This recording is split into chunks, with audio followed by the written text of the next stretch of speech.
I suppose in terms of when you left McCormack, which was obviously the agency that you went to, or you worked at the sports agency before you went to Saatchi & Saatchi in 75, but that was when things really started to kind of gear up to a certain extent for you, because you over time became group finance director in 77, and essentially what you were famed for doing was refining the earn-out process. Now, what did you kind of know that others didn't, I suppose, within the Saatchi business and just generally in the industry? I mean, it's a nonsense to say that I invented it. I think some people have suggested I invented the earn-out. That's rubbish. I think I probably the Rothschilds, in the same way as they got the advance warning. Was it Nathan Rothschild got advance warning of the result of Battle of Waterloo? Yes. Waterloo through the pigeons. He probably also knew about earnouts. No, I mean, earnouts were the best way historically. I don't think they're the best way now. Mm-hmm.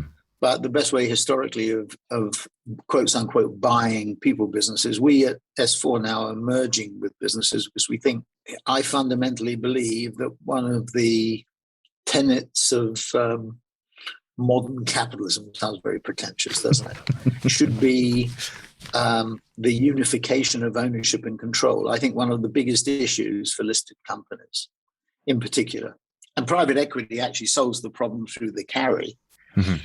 But in the public sector, the problem is that you have a separation of ownership control. And often the objectives of managers and the objectives of share owners or shareholders are different.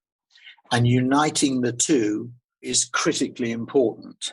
That came from reading a book at Cambridge, actually, Robin Maris's theory of managerial capitalism. What he was a Marxist economist, and what he pointed out was that in the capitalist system there is a separation between ownership and control. And you have managers whose sort of belief systems and focus is on very different things to owners. Yes. And uniting the two, I think, is critically important. If I was a fund manager, I would only invest mm-hmm. where management had a very significant interest in the business, not through options, because as Warren Buffett said many, many years ago, you wouldn't give an institution a call on your stock for 10 years at zero cost. So why do you do it with management?